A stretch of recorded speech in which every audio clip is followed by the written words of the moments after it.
What is up, people, and welcome to another video. I literally just came back right now from the DDD conference in Melbourne. It was an awesome conference. So yeah, thanks for everyone who made it. For those of you who haven't made it, I'm going to roll a clip now of the conference. I was able to record it, just a little fine print. There were so many things that I had to remember to do, like click record on OBS. I had to click record on microphones, on sound recorders, and I forgot to click turn on the actual battery component of my lavalier mic. So luckily my laptop has saved the day. It actually recorded on OBS, so the audio is not too terrible, but not the best either. So I'm going to roll the clip, and yeah, like and subscribe and enjoy. Peace.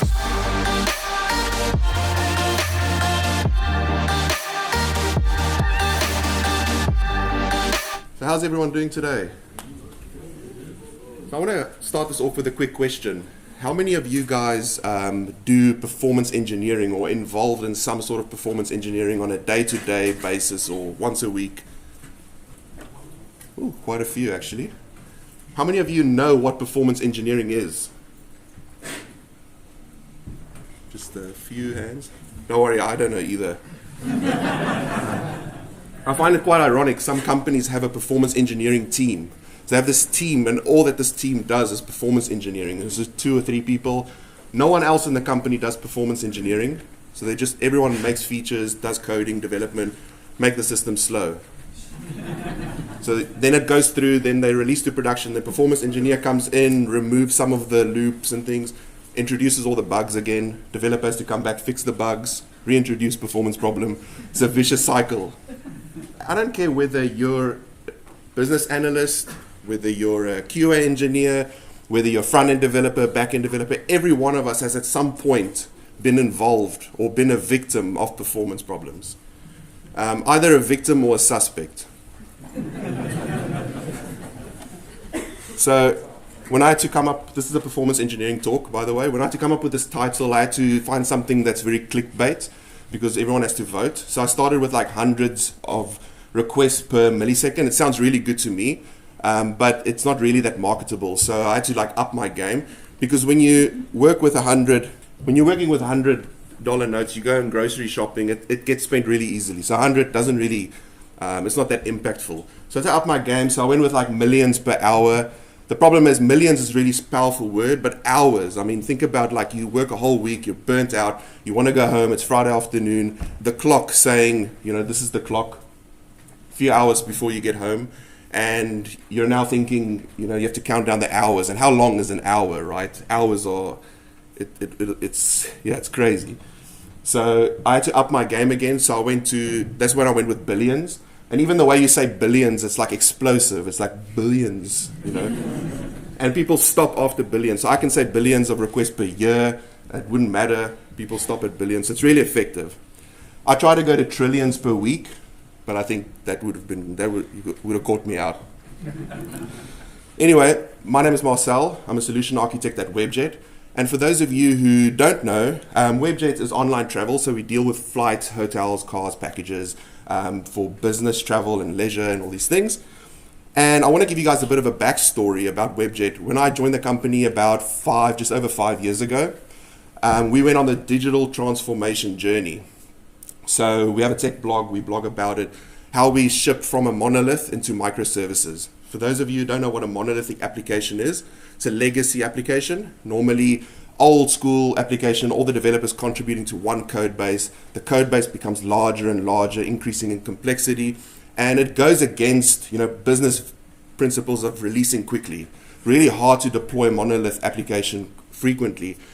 Because you change one thing and 2 other things break, you change those things, some other fire starts happening. That's the whole thing where microservices came about. And that's how we took the approach of slicing up our monolith into microservices and started deploying into Azure Cloud. And that's the kind of journey that we went on. And what happened behind the scene is Webjet, for those of you who don't know, started making a lot of business acquisitions. So there's a couple of brands that are underneath the umbrella, and we formed a group called Webbeds. So when I talk about global scale, that's when I talk about Webbeds. So that's mainly operating in the hotel market. So Webjet is in flights. We do a bit of hotels, but all these other brands are all predominantly in the hotels industry.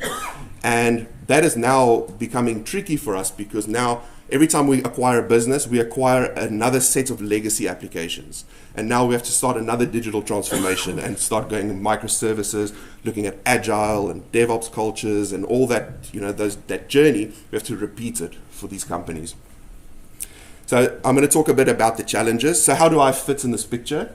I'm solution architect. I work on distributed systems, performance engineering, containers, Kubernetes, and Linux. Super passionate about Linux. Linux basically powers most of the internet. It allows us to do all these great things like containers, Kubernetes, microservice platforms, and things like that. I also have a YouTube account. So I created a YouTube channel about 4 months ago and super passionate about all these things. So I do a lot of videos on microservices. I started one recently about Docker-based development, so check that out. I also tweet the dankest memes. So if you go on Twitter, you can follow that. And I think it's because I have a passion for computers. I think most of you in this room, you're here because you have some sort of passion for computers. We all loved computers, even from a childhood stage. And that's because I understand computers more than I understand humans. Humans are very complicated. When you look at computers, when it breaks, it gives you an error message. And at the core of every error message is something you can fix. When humans break, you get feelings. And I find it a bit tricky to deal with feelings. But more importantly, when a computer system breaks, you get exactly the line of error where the problem is, so you can go and fix the problem. But my talk about performance engineering is it's not that simple. Sometimes the problem is not on this microservice, but it could be in another data center. You get contention on hardware, network devices, load balancers, and so forth. So that leads me to our story. So I'm going to put myself in your shoes. You probably go online a lot. You hear about these big enterprise companies doing millions of requests per second. They're running thousands of nodes on Kubernetes. They're deploying like maybe hundreds of thousands of times a day. And you think, how did they get there? And that's exactly, we were asking ourselves the same question. How do we go from 1 request per second to 10 requests to 100 to 1,000 to 500,000 and eventually to 1 million requests per second? How do we do that? There's no Stack Overflow guide that says this is how you get there. And no one really blogs about it.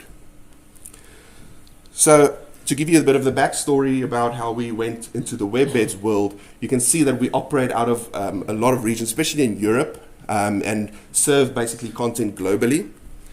So that leads me to our challenges. Now, whenever we do business acquisition, I spoke about monolithic applications, that every time we acquire a business, we acquire another set of legacy applications, and that slows us down. Something we've learned in the Webjet world is all about agile and DevOps and releasing features into customers' hands quickly. So you can get feedback, so you can release more features and fix bugs quickly. So with monolith, you have very slow release cycles.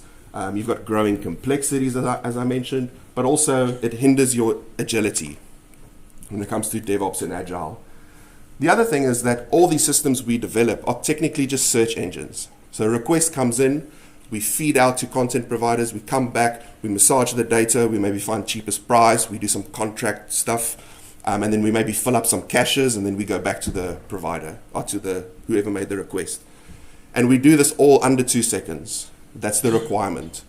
And the other thing is, any one of these B2B systems can do anywhere between 5,000 and 15,000 requests per second, scaling up and down. And we have a number of these systems that we adopt. So the other challenge is the duplicate effort among all these teams. So they all do similar things. We write the same type of programs to connect to the same type of content providers. The infrastructure is very similar. We're all going on microservice architecture driven platforms. We run containers in Kubernetes. And the thing is, performance engineering becomes really expensive if you have to duplicate this effort among all these different platforms. So the other thing is knowledge becomes very siloed. So one thing that one team or organization learns doesn't easily get spread globally. So that becomes really challenging. So I'll talk a bit about the goals. I spoke microservices, obviously, building a distributed platform. And this is all kind of the background of the story before I get into how we got there with the performance engineering. I talk about cloud-native apps. So being able to have microservices that are self-healing, running on containers, Kubernetes, that auto-restart, and they provide tracing mechanisms. Containers and Kubernetes, and Azure is our go-to platform for that.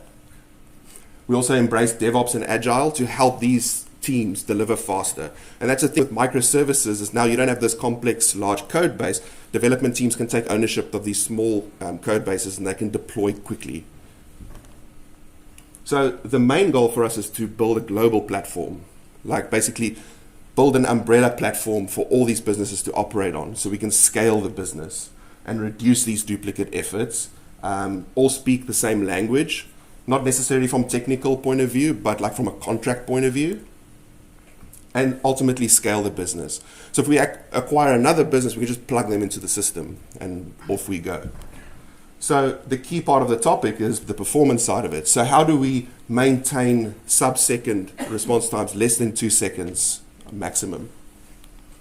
And how do we scale linearly? So if one container does 1,000 requests per second, if we add another one, do we get 2,000? And do we get 4,000 if we add 2 more? And where does that traffic start dipping down, that response time? And the key question we ask ourselves is, how does Kubernetes and containers help us achieve this? Does it compare to the legacy system? Because if you very confident with a legacy system and you used to work with on-prem and bare metal tin, everything, this large code base runs on the same motherboard.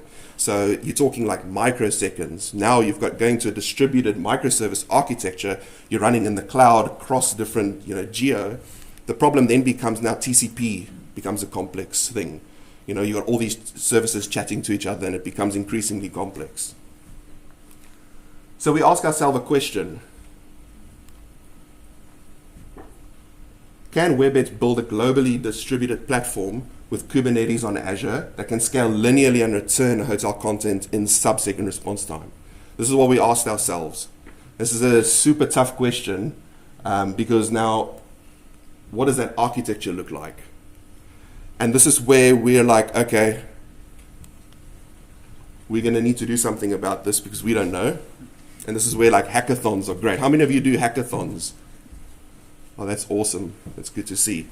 So we're very lucky. We've got a great relationship with the folks at Microsoft Engineering in Redmond. So they arranged for us to visit. So we booked a week or two to fly to Redmond.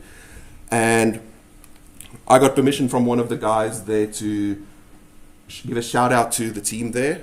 We were fortunate enough to have co-founder of Kubernetes, people who have worked on Google search, they've worked in the performance space, they've worked on .NET as well. So we have all these great minds in the same room with a whiteboard. That's like the perfect scenario. And we said to ourselves, we're going to come up with a reference architecture, and we're going to build a prototype, so simulate some basic CPU usage. We're going to simulate some production workload, use Docker, Kubernetes on Azure, and ultimately see how we can scale. So scale linearly, maintain that sub-second response time, and also scale to at least 30,000 requests per second. So I want to talk now about the lessons learned. So how did we get there? And this is kind of the journey where it becomes quite fun. So we started with a whiteboard, and what we say is, okay, traffic's going to come in, we draw boxes. That's all we do. And we say traffic going to come into this box, and then it's going to go to that box, and then we're going to fan out to content providers, so we draw a couple more boxes, and we're going to come back to this box and then put all the results together and ship it back. So one of the things we learned is always start small. Start with hello world applications, because the production code is never going to be perfect. So if you're trying to simulate and build the end product up front, you're not going to get it right. So we start with these hello world applications, literally just something that receives the traffic, it goes out to a content provider, it comes back, and it goes back. It's like basically just passing through. Now the other thing is, we didn't want to hit our content providers with a large load test. So the second lesson that we've learned is to build mock server. And this is another key lesson, is don't buy off-the-shelf mock products. Like a lot of mocking servers are designed for UI testing, they're designed for API testing. Sometimes you're testing against an API that's not finished yet, so you'd mock it out. But not a lot of these tools are designed for performance-based mocking. So this is about 40 lines of code that I wrote. I made a YouTube video about this as well, and the source code is on GitHub for that. And you can run this in a Docker file, and it can give you 35,000 requests per second, and you can simulate latency as well. So we decided to build our own mocks. We run that in Docker containers on Kubernetes on Azure, and that's how we started with mocking out the content provider. The third lesson is test your mocks. This is massively critical, because the thing is, the first thing I normally do when a team starts mocking endpoints is I go with a performance tool. I take a benchmarking tool and I point it at the mock. And because teams normally, they think that the mock server, because it's small, hello world, few lines of code, that it's going to work. And most of the times I find that that's actually the point of failure. So you start by proving that your mock is at least 3, 4, 5 times as powerful as your application that you're going to build. The other thing is validate the load test. So now we have a mock server that's perfect, and we can test that mock server with a load testing tool. And we used JMeter at the time, Apache JMeter, to do the load test. And what happened was we scaled to about 4,000 requests per second, and then this happened. So we could see, like, from a scalability perspective, the graph wasn't linear. As we add nodes or containers to the ecosystem, there was a drop off in requests per second, and it was like capping out at 4,000. And this nearly cost us the hackathon, because we spent like 3 days to get there. We only had a few more days left, and we were fortunate enough to have the .NET team who write benchmarking utilities, and they contribute to WRK, which is a project on GitHub that you can have a look at for benchmarking. So we looked at WRK, and we ran that against our system, and then we got a linear scale. And the other lesson is to validate your load test. So don't just rely on one. So we looked at Apache Bench, which is another lightweight benchmarking tool, and we run that again to validate that we're getting a linear graph for 4,000 requests per second. And then the other thing, now the load test tool or the benchmarking tool is going to give you some requests per second. And my tip is not to trust that metric all the time. It's going to go up to 4,000, you're going to hit the next bottleneck. And this is, you got to add more metrics. So how do you trust that your application is processing the request that the load test tool is sending? So we had a problem where we were scaling up to about 8,000 RPS or so, requests per second. And we were looking at the responses coming back, and we were getting HTTP 200 from the benchmarking tool. And that we thought that was great. But then we realized that when we looked at the application was returning empty responses. So there was a bug in the application. We weren't actually testing the right things. The application wasn't actually processing the request properly. So you want to add metrics to your application to make sure that if you're sending 4,000 requests per second, your application is receiving and processing 4,000 requests per second. So we looked at a technology called StatsD. I don't know if you guys have heard of this. It's a powerful metrics aggregation system. This was attractive for us because of the rich libraries that's available for the programming languages. It really integrates neatly into the stack. So we integrated this, and that leads me to our next tip. So we started getting metrics from the application. And make sure your metrics don't become a bottleneck. This is the next now step. So we got up to roughly 9,000 requests per second, and then this happened. So we flatlined again. And this sent us on a wild goose chase. Because when we looked closer, we looked at each individual request that was being processed by our application, and we found that some of the containers were not even getting the request. So now we're thinking, well, the traffic's not being evenly distributed. So we're blaming the load balancer. We're blaming, how does Kubernetes distribute traffic among containers? So now we're starting to blame IP tables, IPVS. We're starting to get in touch with Linux folks over in the Kubernetes community. And the difficult part is, now that you have an ecosystem, they can't replicate this very easily. So it's really hard for them to prove us wrong, and it's hard for us to prove them wrong, and it's like, it just goes on. So Anomaly has written an article about 3 ways to scale StatsD. So what actually happened here is we were so tunnel vision and focused on the mock, our application, and the load test tool, that we didn't bother to look at the metric system. So because StatsD is a single-threaded application, it was actually running hot on CPU. So what's happening was, because you're using the UDP protocol, messages were being dropped by StatsD, and it wasn't aggregating them properly. And Anomaly wrote an article about how to scale StatsD, and at that point we found it was too complex of a problem to try and solve. So we looked for other solutions. And the open source community around that has some great tooling. I'm sure some of you have heard of Prometheus. So Prometheus is an open source monitoring system that works off a pull approach rather than pushing. And if you work in a high volume traffic system where you're pushing a lot of metrics out, that creates a lot of noise on the network. So the nice thing about Prometheus is that it will, at a configurable interval, scrape your microservices. So you can still get, you get very low noise on the network, and you still get pretty accurate responses.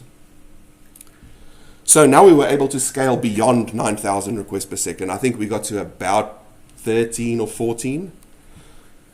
And then this happened. So we realized we're going to need a new load test rig. So when I talk about the load test tools, talk about WRK and Apache Bench, those are actually benchmarking tools. They're great if you just need a ballpark figure of how your application performs. But if you want a large scale load test environment, it becomes really tricky. And we were lucky to have some of the engineering folks who were really skilled on Locust. It's an open source performance tool, load testing tool. And they created about 40 or 50 instances across Azure data centers running this tool to try and scale the load testing rig. The other thing is Azure has a Azure DevOps suite as well, and they have a cloud-based load testing platform there. So we started using Azure DevOps to say, okay, let's try get some free minutes, use our free minutes, and let's see what this tool can do.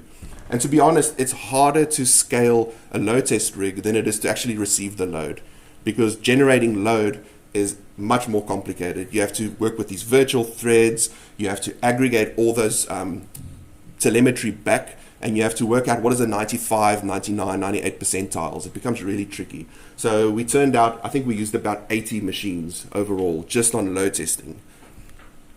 And then we were in a good spot. So now we use Azure DevOps. We got our number of 30,000 requests per second, which is what we wanted. We got a response time average less than 2 seconds, which is again what we wanted. And if we look at the summary of our Grafana, which is our Prometheus, this is the application metrics. We can see that we were hitting our, basically the traffic coming in was shown on the load testing tool, and it matched the traffic that we're processing. So this is good for us.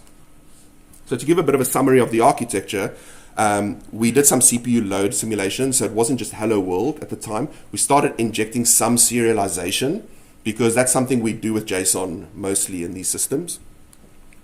We also, I spoke about the mock server, and the mock server had some simulated latency, so we can simulate the average latency of a provider. And this helps us to simulate high number of outbound connections, because every connection coming in results in about 3 or 4 or 5 going out. So if we're doing 30,000 requests per second coming in, we need to do like 90,000 requests per second going out. It becomes a really complex type of problem to solve. And we also test a bit larger payloads just to make sure that the network card is being worked, so we can get an idea, can the network card scale? So we got scalability of containers on AKS. So that's something we were able to prove out now after resolving some of these bottlenecks. And we're currently processing 15,000 requests per second. I think that number is probably slightly off. I think we're sitting on about 20% now, because these guys are going live with this stuff as I'm speaking. So it's quite exciting. And that's roughly at about 20% now of our overall B2B traffic that's being moved into containers. And this is a global platform that's now in production. So now that we're live and we're running this in production, how do you keep track of it? How do you make sure it doesn't fall off the rails? So we talk about these performance engineering tools. Like, how do you take care of this thing day to day? Now, I know some of you, or most of you probably have a TV screen. In the IT section, you have like a TV screen that's got like green lights, and then sometimes it flashes red and everything goes, there's a fire. Do you guys have that? Monitoring TVs? It's a common thing. So you're going to want one of those to begin with. You're going to need one of those TVs. Now, Kubernetes has a great, I spoke about Prometheus. It's got a great native integration with Grafana and Prometheus as a stack. It literally fits like a glove onto Kubernetes, and you can get all the basic observability. So CPU, memory, disk I/O, TCP connectivity, all this kind of stuff is all available within Prometheus. And it reads off of the Kubernetes API, which is the metric server that basically feeds all this data out. So basically it comes for free. So I would take use of that. That's something we use, and this is something we use to make sure, like, when there's a fire, we can say, okay, it's happening on that machine. So it gives you a quick glance of where a problem might be. So I want to quickly jump into the tooling, Benchmark and Apache Bench. WRK and Apache Bench, these are great benchmarking utilities. And then if you're going to want to scale beyond like a cloud-based load testing, you're going to want to look at Azure DevOps. I think you get like 20,000 free minutes, if I'm not mistaken, user minutes or something if you start up a trial account. So there's normally enough to get an idea. And then Locust is also pretty good. So for those who know me, I run absolutely everything in Docker. I just moved to Linux about 2 years ago. So I just wanted to learn all about how containers actually work. So even this presentation is running Google Slides in a Docker container. I have a GitHub repo online, which you can check out, that has all my container images. I run Zoom in a container, Zoom conferences, Skype, all these things. It's inspired by Jessie Frizzell, who was at DockerCon, and she announced this a couple of years back. And since then, I've just been going and putting random things in containers. It's great. So I've got two lines where I say Docker run. That's how I run WRK and Apache Bench in a container. I just point it to an API that I want to test. Now we talk about observability. So we have that TV screen with the Grafana dashboards, and now we smell like there's a burn, something's going wrong. And this happens to us a lot of the time, especially in this environment that is very demanding for performance. And talk about observability, you can see response time spikes here. So I said we need to respond within 2 seconds, and then we were getting these spikes like up to 10, 15 seconds, so the customer was being affected. So how do we solve that? So the first thing we do is we find, where's this application running? So we look in Grafana using the Prometheus data, and we find the troublesome machine that's causing the problem. Now Kubernetes is awesome because you have this concept of YAML. You can just say, I want to run this container, and I can just show you, this is just a random snippet, but it shows you how you can run a pod. You can literally put any container image, and then I do that like little tail dev null hack just to keep the container running so that I can get an SSH into that container. I don't like installing stuff on production machines, so I'll run a pod there instead, and then I'll SSH to the pod, and I'll use the pod to try and see what's going on the machine. And you can use a node selector to say, so in this case, I'm looking at VM1, which is where the problem is. And you can schedule on any kind of, any VM that's problematic. And then what I do is I will run like Htop in a container. This is a very basic Linux monitoring tool called Htop. There's also Top. I like Htop because it's got fancy colors. I have this as well in that Docker repo. And what Htop does is it just gives me a breakdown of what does the cause and the processes look like, what processes are running on the box. So I want to kind of get an idea that what is happening on that machine that correlates to that request per second drop off that we're seeing, that spike. And what I would normally do is, because we run .NET, I know .NET's normally a troublemaker in this case. So I'll do like a PS orcs on .NET just to grab all the process IDs, and then I run Dmesh. So Dmesh is kind of like the Windows event log for Linux. So the kernel writes all these messages into the ring buffer, and you can use Dmesh tool just to print out the ring buffer, and it gives you some cool info sometimes. It's really easy to run. That's why I just run it first time. And what happens is I see this on the box. So I saw all these C group out of memory errors. My .NET process is being killed like every few minutes, like 3, 4, 5 minutes. So this is creating some disturbance because I know .NET has to be running on that, on stably. And the problem what's happening is my container is being killed. So there's definitely some impact of that. So now I'm thinking, why is this thing hitting the memory limits? So there's an killer running on the Linux box, which is a Kubernetes limit that you put on your pod to restrict it from using all the memory on the box. And it's hitting that limit every few minutes. And this is where I have another thing I put in a container. This one is called cisnet. It's by Sebastian. I've got the link up there. You can have a look. The one tool I'm specifically interested in here is pidstat. So now that I have the process IDs, I can go and I craft this YAML. So that's like a massive YAML. But all I'm doing there is I'm running that cisnet container, and I'm giving it some extra permissions. So I'm giving it host network true, host IPC true. I'm making that process so that it's like I'm SSH'd onto the box. So I've got better observability on the box. And I don't recommend running this unless you know what you're doing. Because this is kind of like SSHing onto the machine, and it's opening a lot of security holes if you leave that container running. So you want to do this and then get rid of that container when you're done. And you're going to need the right RBAC roles in Kubernetes to be able to deploy a container like that if you've got those restrictions. So now that I have this container running, I can go and use kubectl exec and get an SSH terminal into the container, and I can run pidstat -r, and this gives me like a memory representation, what's happening on the memory. And when I look closely, I see the residential set of the memory is growing at like per second, it's like increasing by quite a lot. So this is like a true signs of a memory leak. And the problem for us is that it was a little bit more complex because we started looking at garbage collection, and it wasn't actually the garbage collector. What was happening here is this microservice was actually pulling mapping data and keeping it in memory and not managing the dictionary pretty well. So we got them to fix that and to handle the mapping data correctly. And then things started to stabilize a bit. But then we saw at the top there, you can see that's our requests per second. So the graph just dipped down. And at the same time at the bottom, the response times again jumped up. So we didn't quite fix it 100%. And that's when I started looking now, okay, it's got to be network problem. So let's look at the network. So there's a couple of tools, netstat. There's ss-s, which gives you a socket summary of the box. And then we have contract. Now I do the same thing. I craft a YAML file, and I go deploy it to that troublesome VM. And what I do, then I run this contract command, and you can see that there's 6,600 sockets in time wait. So this is now to do with that problem of making those outbound connections. And what this resulted in, so we started tweaking the kernel TCP values, and we didn't see any real benefit out of that. We were breaking the limits there as well.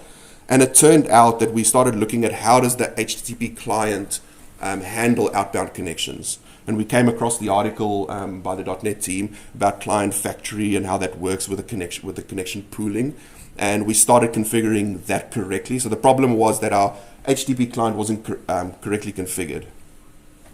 And when we fixed that, we saw that everything started stabilizing. So that was really, really cool. Now, I did some playing around with CPU because I'm quite interested. I look at what Netflix is doing a lot around CPU analysis. And how many of you wonder what is happening on the box when the CPU goes up? Like it's idling at like 80% and like you don't know what is it doing? And most of the time, this is the case of CPU. Like you think CPU is blocked, but there's something, they're just waiting. CPU is waiting. I watch a lot of Netflix videos where they talk about flame graph analysis and some of that stuff. So I decided to make a video on that and actually try it out for myself. So I put sample.NET code, sample Golang code, and I started profiling it. And this is where we start talking about Linux Perf. And this is a really good tool if you're interested in how Linux performance works, especially with CPU. Linux Perf is basically performance counters for Linux. So if you Google this, just make sure you don't type perf and just search that because you get dodgy results. Make sure you put Linux Perf.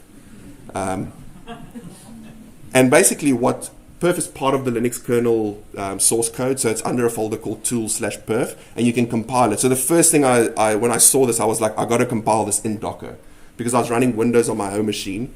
There was no way you can just compile Linux on Windows. So I was thinking, I'm going to create a Docker file. I'm going to pull the Linux source in, It's going to be a gigantic Docker file, but that's fine because we got Docker multi-stage.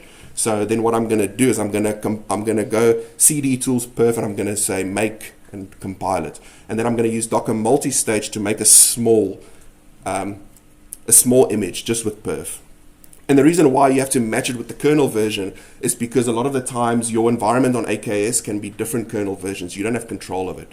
So you want to kind of get it close to the version of the kernel running in the production environment. So in this case, I made a Docker compose file, and I just pass an environment variable in that says, hey, I want this version. So I do git checkout, that version, and then I compile it. And I did all this on the GitHub repo. You can check that out as well and try it out. Now, what does it do? Now, when you talk about Linux perf events, you talk about the call stack. We all know what a call stack is, right? Function calling another function. But sometimes there's functions above that, which is like the .NET stack, which you don't always see. And then there's the .NET dependencies, which are Linux libraries that you don't see as well. And then there's system calls going to the kernel. So what if we took all this call stack for the entire machine and we profile for like 3 minutes, and we take that call stack and we look at it? What does it look like? And it's insane. But somewhere in there is our microservice code. There's some functions that we wrote that are in there. So what if we could take all these functions and collapse them on top of each other and see how many times does our function reside in there? So if 80% of that is our function, then we know the CPU is busy on our function. And that is where I was like inspired by the guys, so Brendan and Greg from Netflix, who created a visualization of this call stack, and it's called CPU flame graphs. So the x-axis is basically the population of the call stack. So if you populate the whole x-axis, that's a problem. And the depth, or the y-axis is the stack depth. So it's how many functions are calling each other. And I started running this on some of our microservices. This is an example of what it looks like. So the purple there is our functions, and that's basically just some JSON serialization. But this is cool to try it. If you go to that GitHub repo, there's a Docker compose, there's instructions on how to do it. And you can try this out on one of your microservices, and it gives you an idea of how busy your microservice is. So that's something I'm just playing around with. I have run this like just ad hoc on some microservices.